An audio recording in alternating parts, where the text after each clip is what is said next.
안녕하세요. 우리 모두가 피하고 싶지만 때로는 너무나 현실적인 이야기. 오늘은 형제간 재산 다툼으로 파국을 맞은 한 가족의 이야기를 들려드리려 합니다. 차갑게 식어버린 형제의 그 안타까운 사연 속에서 우리는 무엇을 배우고 또 어떻게 서로를 보듬어야 할까요? 그 마음 아픈 이야기를 지금부터 함께 들어보시죠. 정우는 오랜만에 본가에 내려와 아버지가 남기신 유언장을 조심스럽게 꺼냈습니다. 유언장 봉투는 세월의 흔적이 묻어 있었고 그 안에는 아버지의 마지막 뜻이 담겨 있었습니다. 봉투를 뜯는 정우의 손은 미세하게 떨렸습니다. 아버지의 글씨체는 여전히 힘 있었지만 그 내용은 정우의 마음을 무겁게 짓눌렀습니다. 한 줄 한 줄 읽어 내려갈 때마다 정우의 얼굴에는 당혹감과 실망감이 교차했습니다. 정우, 아버지께서 모든 재산을 형에게 상속하신다고? 믿을 수 없다는 듯 목소리가 떨렸다. 이럴 리가 없어. 내가 아는 아버지는 이런 분이 아니셨어. 정수는 정우의 옆에 서서 유언장을 곁눈질로 읽으며 피식, 비웃음 섞인 웃음을 흘렸습니다. 그의 입가에는 미묘한 승리감이 어려 있었습니다. 정수, 이제야 아버지께서 제 노력을 알아주신 거지. 너는 항상 아버지 속만 썩이지 않았냐? 언제나 말썽만 피우고 아버지 사업엔 눈길 한 번 주지 않았잖아. 내가 아버지 사업을 위해 얼마나 많은 시간을 바쳤는지 너는 알기나 해? 정우 형? 그게 무슨 소리야? 나는 아버지 병원에 계실 때마다 찾아뵙고 병간호도 했고 아버지 사업이 힘들 때마다 작은 힘이나마 보태려고 노력했어. 형이 바쁘다고 할 때는 내가 나서서 처리한 일들도 많다고. 정수 병간호? 한두 번 들른 걸 가지고 유세 떠는구나. 그게 간호라고 할 수 있냐? 고작 몇 번 찾아간 걸로 생색내는 건 아니지. 아버지 사업은 내가 밤낮으로 뛰어다니며 키웠지. 내가 뭘 도왔다는 거냐? 내가 한 일은 그저 아버지의 등골을 빼먹는 것뿐이었어. 정우는 형의 비수에 꽂히는 말에 가슴이 답답해졌습니다. 어린 시절부터 늘 형에게 양보하고 희생하며 살아왔다고 생각했는데 돌아온 건 싸늘한 비난과 모욕뿐이었습니다. 형에게 인정받고 싶었던 마음이 산산조각 나는 순간이었습니다.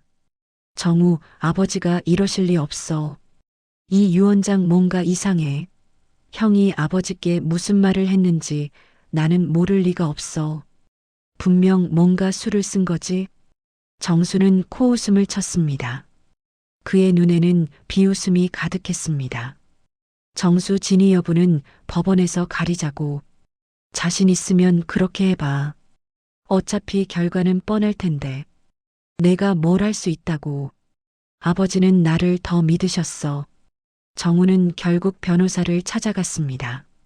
낡은 사무실 안에서 변호사는 침착한 목소리로 최근의 상속 분쟁 동향을 설명하며 정우를 위로했습니다.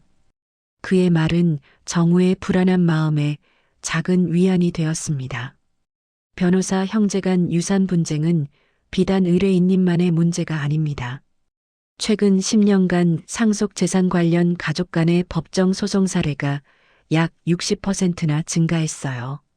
이는 사회 전반적으로 가족 공동체 의식이 약화되고 개인주의가 심화된 결과입니다. 과거에는 집안 어른이나 친척들이 나서서 중재해주던 일들이 핵가족화로 인해 이제는 곧바로 법정 다툼으로 이어지는 경우가 많아졌죠.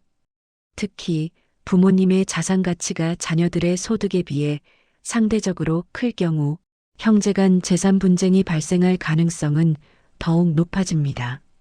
정우는 변호사와의 상담을 통해 아버지의 재산이 생각보다 훨씬 많다는 사실을 알게 되었고 형이 아버지의 재산 목록 일부를 의도적으로 숨기고 있다는 의심을 떨칠 수 없었습니다. 그는 몇 가지 증거들을 가지고 변호사에게 조심스럽게 건넸습니다. 정우 형이 아버지 통장 중 몇 개를 저한테 말해주지 않았어요. 분명히 제가 아는 것보다 더 많은 재산이 있을 겁니다. 아버지가 돌아가시기 전에도 형이 자꾸 저에게 재산에 대해 언급하지 말라고 했어요. 이상했어요. 변호사 고인의 재산 목록이 명확하지 않아 일부 상속인이 재산을 은닉하거나 누락하는 경우는 흔합니다. 특히 현금, 차명 계좌, 그리고 생전 증여 기록 같은 것들은 분쟁의 씨앗이 되기 쉽죠.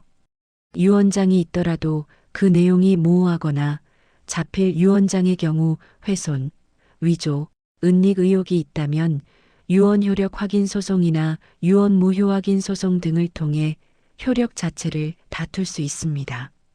저희가 철저히 조사해서 의뢰인님의 권리를 찾아드리겠습니다. 소송이 진행되면서 형제 사이의 감정의 골은 더욱 깊어졌습니다. 어린 시절 정수에게 느꼈던 정우의 서운함, 그리고 정수가 부모님의 편애를 받았다며 정우에게 품었던 앙금이 상속 문제와 얽혀 폭발했습니다. 오랜 세월 쌓여왔던 감정들이 마치 둑이 터지듯 한꺼번에 쏟아져 나왔습니다. 정우 어릴 때부터 형만 늘 좋은 것 먹고 좋은 것 입었잖아. 아버지는 형에게만 늘 좋은 옷을 사주셨고 좋은 학원에 보내주셨어. 내가 포기한 게 얼마나 많은데 형 때문에 내가 얼마나 많은 것을 희생했는지 형은 알기나 해? 정수, 내가 늘 병약하고 문제만 일으키니까 아버지가 너에게 더 신경 쓴 거지. 나는 아버지에게 인정받으려고 얼마나 노력했는데. 나는 아버지 사업 물려받으려고 내 청춘을 다 바쳤어. 밤낮으로 일하고 친구들과의 모임도 포기하면서 아버지의 기대에 부응하려고 애썼단 말이야. 그게 겨우 이거냐? 내가 나에게 이럴 수 있어? 두 형제는 서로를 향해 삿대질하며 고성을 질렀습니다.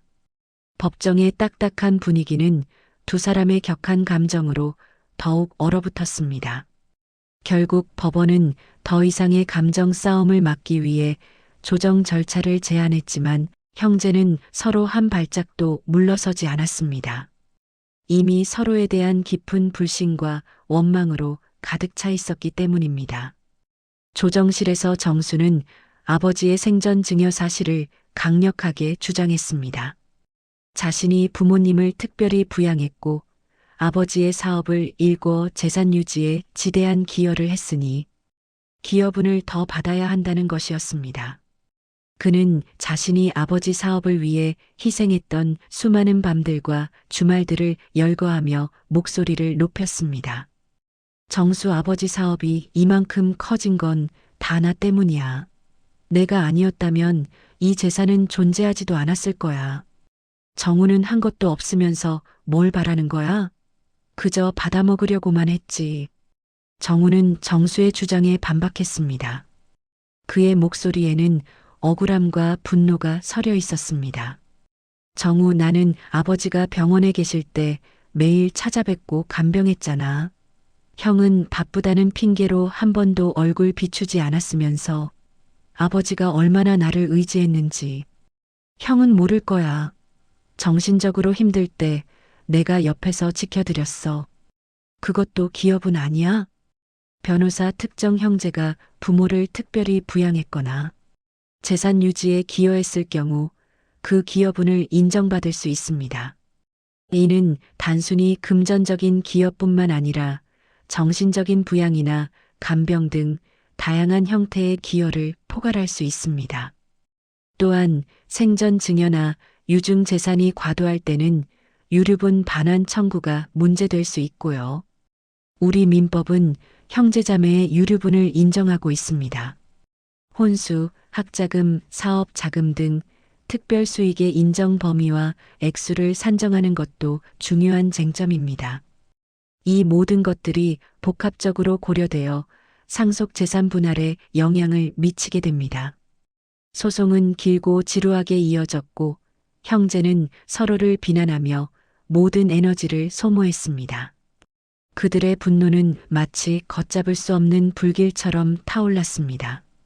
그동안 두 형제의 싸움을 지켜보던 어머니는 마른 나뭇가지처럼 야위어 갔습니다. 두 아들의 싸움에 가슴앓이를 하다가 결국 몸져 눕고 말았습니다. 병원에 누워 계신 어머니의 초췌한 모습은 정우의 마음을 더욱 아프게 했습니다. 어머니의 병실에서 정우는 문득 어린 시절을 떠올렸습니다. 형과 함께 손을 잡고 들판을 뛰어놀고 서로의 도시락 반찬을 나눠 먹던 따뜻했던 기억들, 형이 넘어지면 일으켜주고 힘들 때마다 서로를 의지했던 아름다운 추억들. 그 기억들이 지금의 차가운 현실과 너무나 대비되었습니다. 그 모든 행복했던 순간들이 왜 이렇게 비극적으로 변해버렸을까? 정우는 이해할 수 없었습니다. 어머니, 이게 다 무슨 소용이니? 너희 둘이 이러는 거 아버지가 보시면 얼마나 마음 아파하실까? 아버지는 너희 둘이 누구보다 사이좋게 지내기를 바라셨는데 어머니의 목소리는 힘없이 잦아들었다. 눈에는 눈물이 그렁그렁했다. 정우는 어머니의 눈물을 보며 복잡한 심경에 휩싸였습니다. 어머니의 슬픔이 마치 자신의 슬픔처럼 느껴졌습니다. 결국 상속재산분할 심판 청구 소송은 가정법원의 판결로 마무리되었습니다. 길고 길었던 법정 다툼은 마침내 끝이 났습니다. 유언장의 일부가 무효 처리되고 정수의 기여분과 정우의 특별 수익아버지의 학자금 지원 등이 인정되어 법정 상속 지분과는 다른 형태로 재산이 분할되었습니다. 법원은 형제 간의 오랜 감정적 갈등을 최소화하고 공평한 분배를 위해 여러 복합적인 요소를 고려했습니다. 전문 감정인과 세무 전문가의 의견을 듣고 고인의 생전 의사와 각 상속인의 기여도를 종합적으로 판단하여 내린 결론이었습니다. 소송은 끝났지만 형제 간의 관계는 회복 불능 상태에 빠졌습니다. 아니, 어쩌면 더 깊은 나락으로 떨어진 것인지도 모릅니다. 어머니는 두 아들의 관계가 완전히 끊어져 버린 것을 보며 더욱 슬픔에 잠겼습니다. 그 어떤 재산도 자식들의 화목한 모습을 대신할 수는 없다는 것을 어머니는 뼈저리게 느끼고 있었습니다. 어머니, 나는 너희 둘이 다시 예전처럼 지낼 수 있을 줄 알았는데 이렇게까지 될 줄은 몰랐어. 내 욕심이 과했던 걸까? 어머니는 한숨을 쉬며 눈을 감았다.